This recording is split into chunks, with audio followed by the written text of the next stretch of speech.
Greetings, class. I hope you're doing well.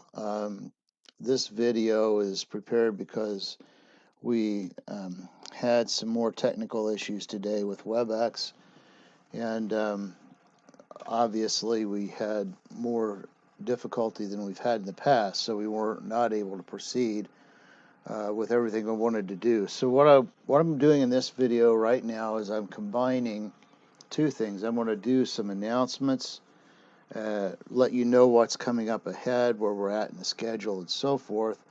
And then we're going to talk about Chapter 9 stuff, some of the things you need to remember for the next test that will be coming up next, well, not very long, actually, about 3 weeks here.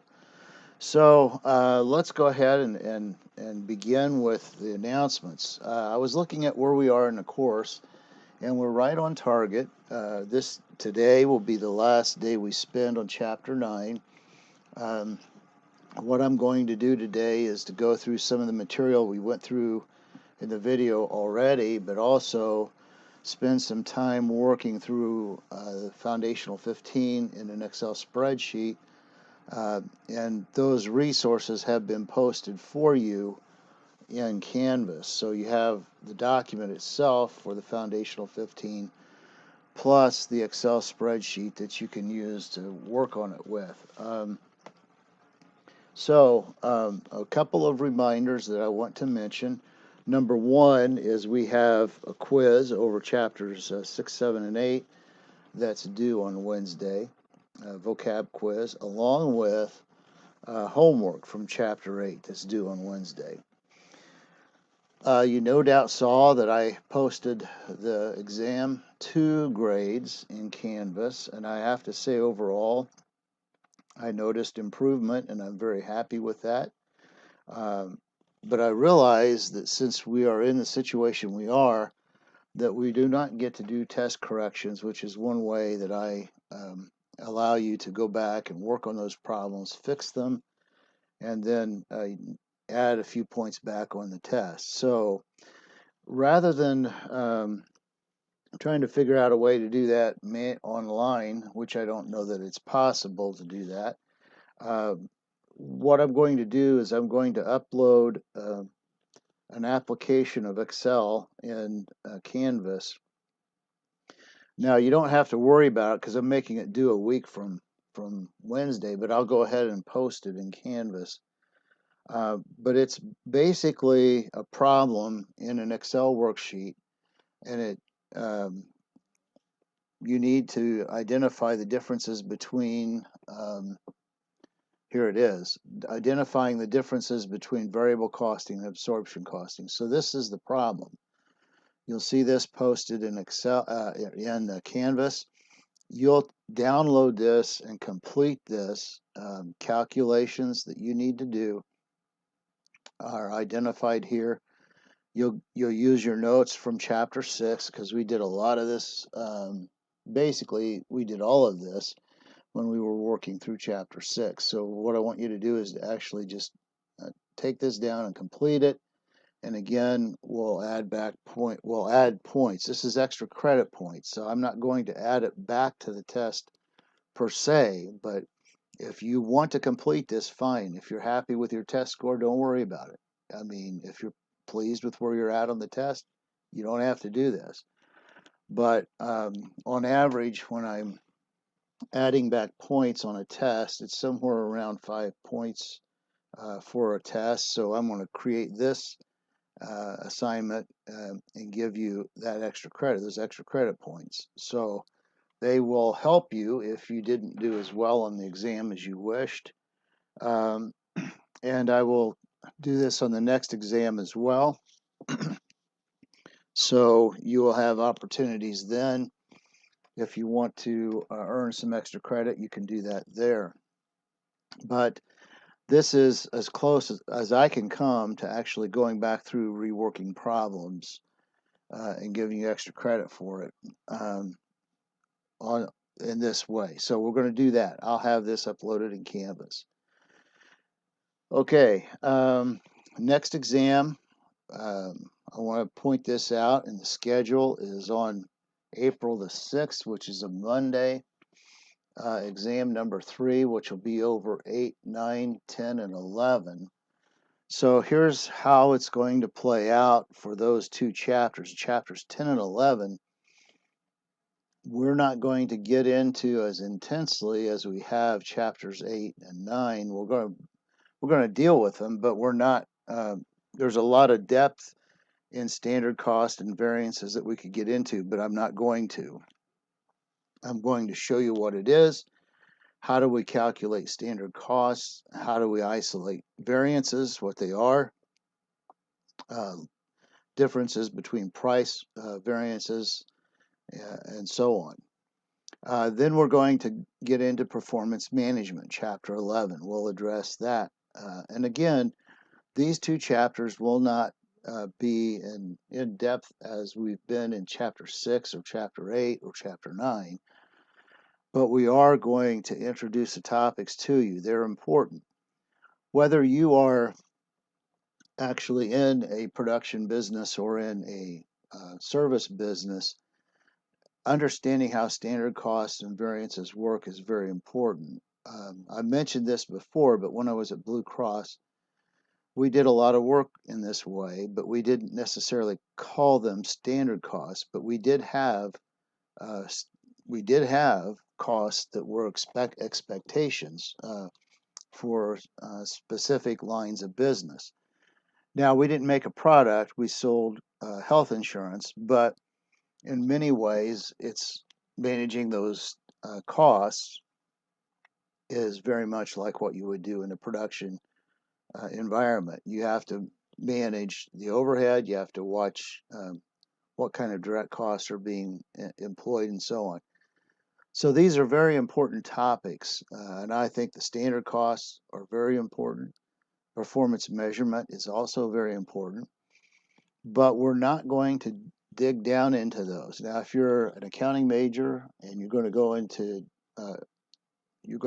another managerial accounting class, and you will dig into those more, and that's good. I mean, you should. So once we cover chapter 11, then we're going to have a review for the exam, for the third exam, and then the third exam itself.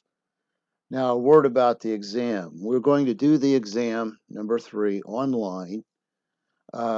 You will need to download the Respondus browser and install it on your computer when we get ready to take that test. Now, when I say you need to install this browser, we don't have a lockdown browser on anything yet.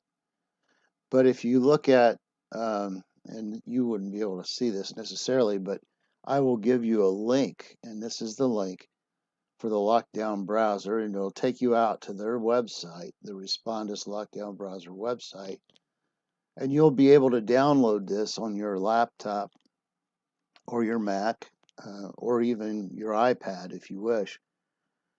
But this browser will utilize the webcam in your whatever you're using in your PC, your laptop, or whatever. And it will identify you as a test taker. You'll need to follow certain steps in order to take the exam, and then the exam will be administered.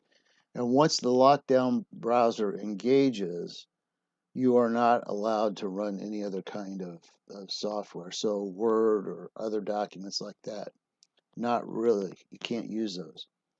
Now, my testing policy has been, and it still is, that you will get to use a note card for the test. You will need a calculator for the test. And I could understand if you needed a scratch piece of paper to actually do some calculating with throughout the exam. But other than that, no other supplies or books or anything like that are going to be available as resources on the exam. So just keeping that in mind for the next test. And I'm telling you this now because I want you to be aware of what we have to do for it, and maybe install it ahead of time so you can find out if there's going to be any issues. I have used this in my finance course already, and the vast majority of students did not have a problem. There are some who did, but again, my suggestion is to start early on this, and if you run into an issue, you can contact the help desk, and they'll be able to give you some assistance with that. Okay. Well, that covers everything I wanted to do with announcements. Oh, one more thing. I wanted to have a weekly WebEx meeting with the class, so I will be trying this again next week. We'll see how it goes. If we still continue to have problems, I guess we'll have to go this route. But for now, at least, I have on the schedule a WebEx session next week for all of our classes. So if you're in my class on Monday, we will have a WebEx session, and we'll talk about some of the upcoming issues, announcements, and so on in that session. All right, so today's content, I want to go back a little bit here, and we're going to talk about the flexible budget and what does that mean, and what are the variances, what do they mean. So when we're looking at a budget, you remember we were looking at what do we expect to have happen in our business. We want to be able to lay something out for the future, and we have a planning budget, and that's what we do. We say, okay, here's what we expect to see happen. Obviously, many times the actual results are different, and so one of the things that we need to do is to be able to figure out why they're different and isolate some of those changes. On total, when you compare the actual versus planning, you see you have some variances here that are labeled as F for favorable and U for unfavorable. A favorable budget variance, especially with revenue, happens when revenue is greater than the budgeted revenue. However, if your expenses are greater than budgeted expenses, it's unfavorable. So basically, if you earn more money, it's favorable. If you earn less money, it's unfavorable. If you pay more money, it's unfavorable. If you pay less money, it's favorable. So you could think of it in a very simplistic way, I guess. Here is the example they've been using in this chapter's PowerPoint all along. Larry's lawn service, his flexible budget for the month, and it shows that they actually performed 550 they actually serviced 550 lawns. They had budgeted for 500 back here, okay? But now they've serviced 500, so the budget is different. So we have two kinds of variances that'll happen in a budget, or at least in the flexible budgets that we're looking at. The first one is an activity variance that's due to the change in the level of activity of service. So for Larry's case, he went to 550 lawns instead of 500, and so he has activity differences because of that. We're going to compare our flexible budget based on the actual number of services to the planning budget. And here's what happens. We are saying in this comparison that we are taking the planning budget expectations and applying them to the higher number of services that we have. Okay, we basically take the planning budget and the calculations that were used to create it, and we adjust them for the increased number of services. The difference between these two, then, between the flexible and the planning budget, is going to be an activity variance. If you're at revenue and your variance is like this, that your flexible budget's higher than the planning, that's favorable. If your expenses are higher than planning, that's unfavorable, although it may be understandable due to an increased number of services that you're performing. So we isolate these, we identify them, and we label them as either favorable or unfavorable variances. Now, this is based on this change in level of activity. It's taking everything assumed in the budget and applying it, planning budget, and applying it to the flexible budget. Another comparison that we do is we take that flexible budget and compare it to our actual revenue. What is the difference between those two? Is there a difference? And if there is it favorable or unfavorable? So when we're looking at revenue, it's a revenue variance. When we look at actual costs compared to flexible budget costs, it's a spending variance. So that's the difference there. And you can see here with this comparison for the revenue and spending variances that they have a revenue variance because the actual results are higher than the flexible budget. That's favorable. Remember, if revenue is higher than what we planned, it's always favorable. However, if costs are higher than what's planned, it's unfavorable. And that's what happened here. They have a higher level of costs, wages and salaries, and so on. Now, this is not because of a change in number of services. This may be a difference in intensity of service. That is, there may be an outlier here where one of these customers took extra long time to do and they had to charge more. There may be other factors in play too. And so what we call this, other than a revenue variance, is a spending variance because this may result from increased pricing and increased costs and other ways that we cannot control. All right, we talked about this performance report already. Now, I'm not going to go back to that today, but we are going to go back to the Foundational 15 and look at that. So if we look at the Foundational 15 right here, this is a template, again, that I've created and uploaded into Canvas. This is based on the Foundational 15 problem. It's in Chapter 9. And I'm going to go ahead and go through this with you here. And this recording will be available online, so you will be able to see this and play it over again if you need to. Azure Corporation is a service company that measures output based on the number of customers served. They had the following fixed and variable cost estimates for budgeting and the actual results for May. So revenue, they say, is $5,000 per customer served.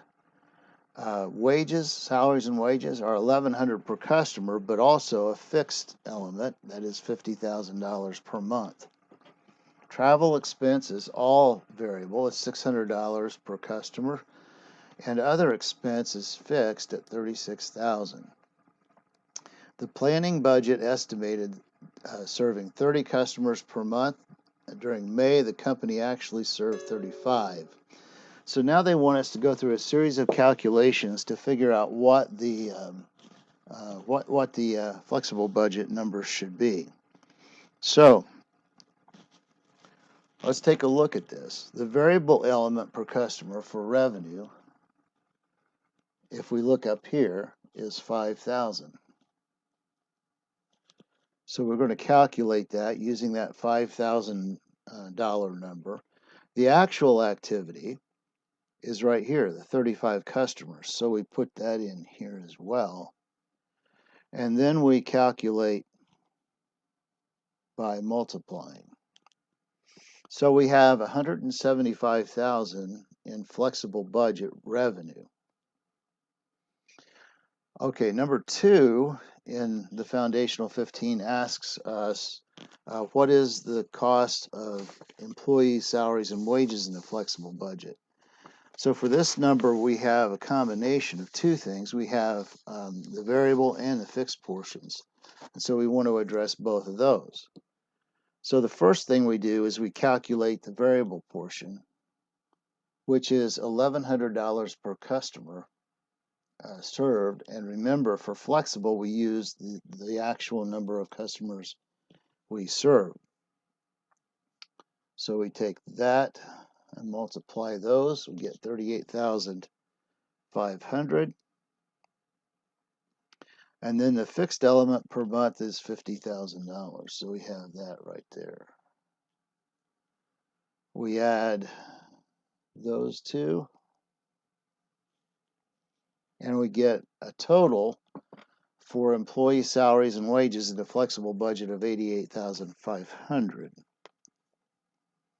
Okay, that's good. That makes sense. So when we get to the travel expenses, we're again referring to this table up here, and it's $600 per customer served, and we have 35 customers. Wait a minute, I put that in the wrong place. 600 and then 35.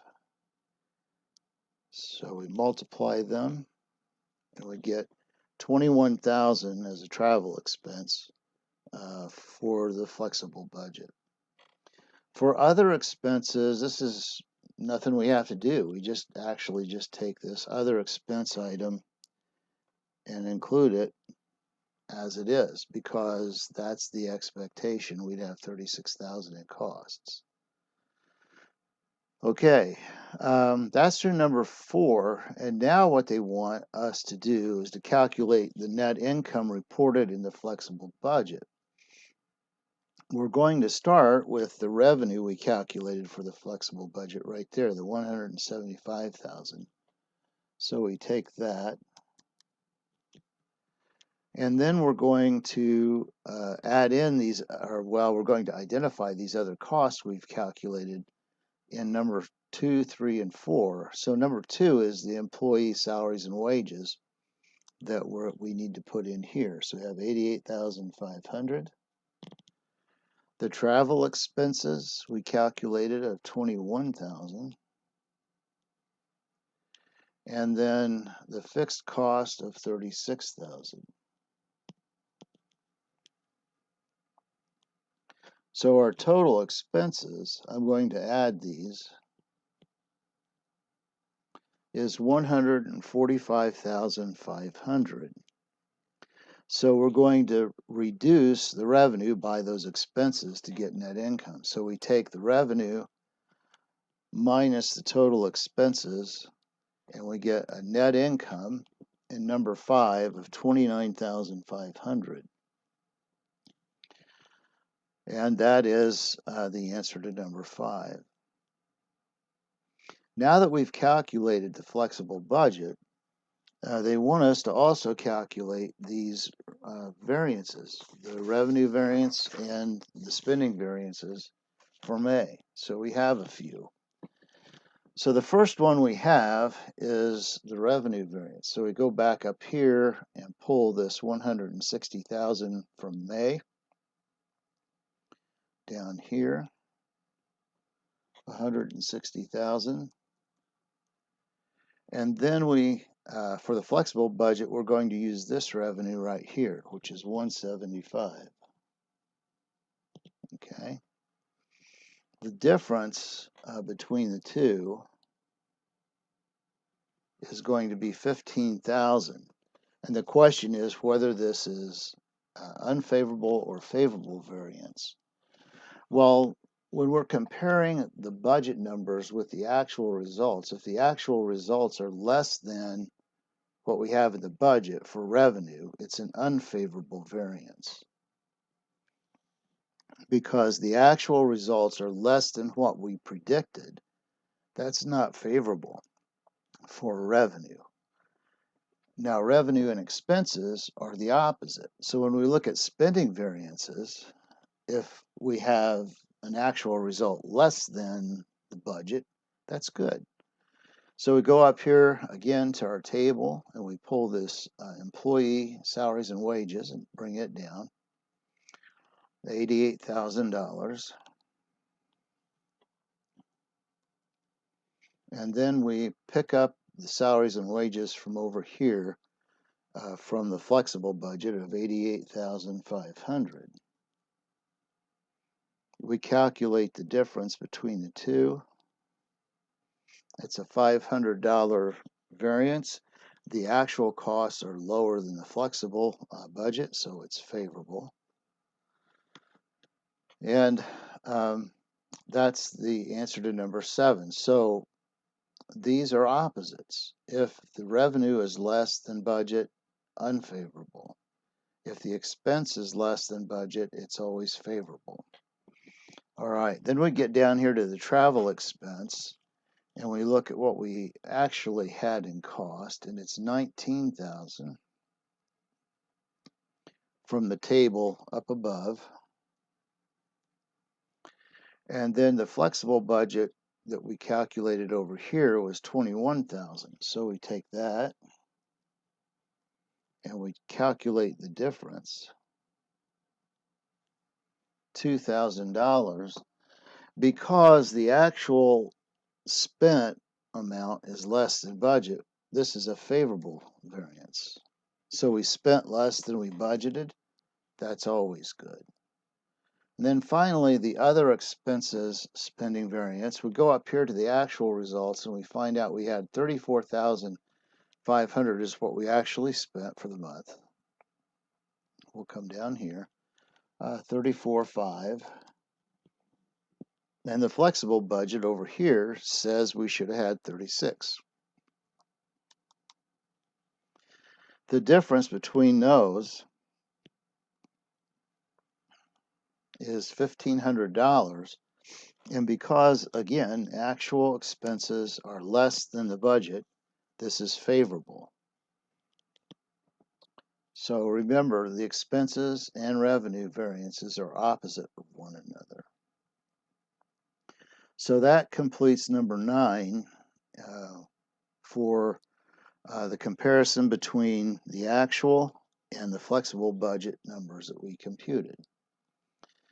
Okay, we'll go up to number 10 right over here, where it shows us computing. Now they want us to compute the numbers based on these same cost assumptions that were in the planning budget. So the variable element per customer doesn't change in the planning budget, but what the planned activity level was 30 customers. So we're going to multiply that and we get the amount that was in the planning budget. Okay. Now we have the same issue with the employee salaries and wages that we had before. We have a variable component of 1100, and our planned activity is what's going to differ here. We had a planned activity level of 30 customers. So that means that our variable portion of this would be 33,000, and we add the fixed expense per month of 50, arriving at 83,000. That is our salaries and wages that are in the planning budget. Our travel expenses in the planning budget were based on 30 customers. We had, remember, the travel up here is based on the $600 per customer. So we'll go down here and say $600 a customer times 30 customers, and that'll give us $18,000. That was our plan. The other expenses in the planning budget don't change really from what we did with the flexible budget because it's all fixed costs right here. We just use the same number, 36,000.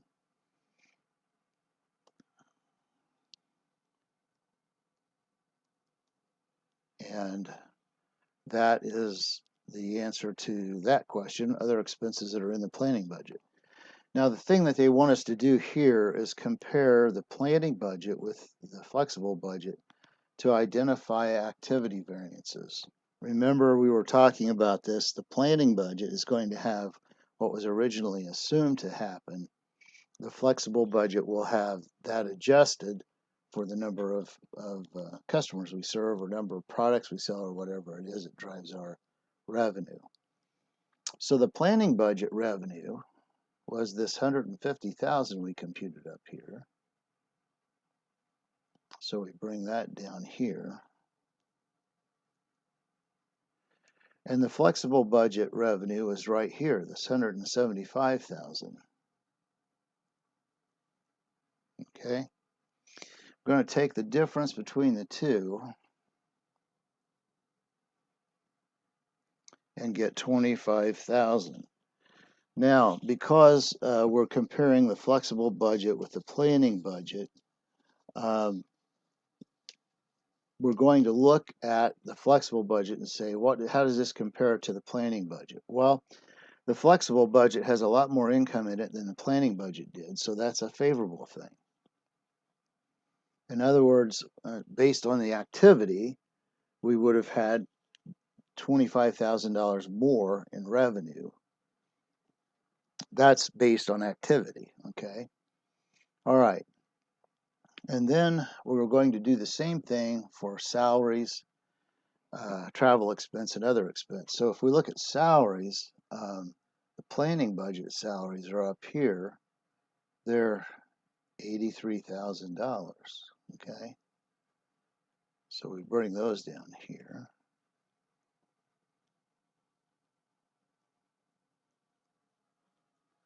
And then if we look over here where we had the schedule, the salaries and wages were $88,500 in the flexible budget. That creates a variance of $5,500. At the flexible budget is over the planning budget. That is, we spent $5,500 more in the flexible budget than what we were planning to do. So this is an unfavorable variance. We're also going to look at the travel expenses. So we go to the travel, we look at that. We have travel up here is $18,000 in the planning budget. We put that in. We have travel over here for the flexible budget, and that's going to be $21,000. So we put that in. And we get a variance then of $3,000. Again, because the flexible budget is higher than the planning budget, this is not favorable. For other expenses, we go up here and pick up those costs that we have in the planning budget of $36,000. And in the flexible budget, we have the same number. So there is no variance. So it's not going to be favorable. It's not going to be unfavorable. It just is. So we have a 0 variance for other expenses. Now, this foundational 15, that completes everything in the foundational 15. This is a very important topic, and I can see some of these calculations coming back on the next exam. So you'll want to at least be familiar with how we adjust these budgets to become a flexible budget and how the variances work. I think those are really two of the key things from this chapter. How do you take a planning budget and adjust it to a flexible budget? And how do you calculate variances and which ones are favorable and unfavorable? Anyway, I know we planned on meetings today. We will do that next week. We'll attempt it again anyway. And I will look forward to seeing you then. And contact me with any questions you have about this or the homework or anything else between now and then. But like I said, reminders, homework due on Wednesday, Chapter 8 in Connect. Also the quiz, the vocab quiz, Chapter 6, 7, and 8. I will have the extra credit worksheet, the Excel worksheet, loaded in Canvas. So you can download it and then complete it and then upload it again in the assignment box. Now be sure when you re-upload it that you've somewhere indicated what you're included your name in that some way. I need to be able to know which which worksheets belong to which person. And then, like I said, that is extra credit. Rather than going back and correcting the exams, we'll do that for this time. And then we will begin chapter 10 on Wednesday. What I plan on doing on Wednesday is posting a video much like this in Canvas and going through some of the basic material that's in chapter 10 about variances and standard cost.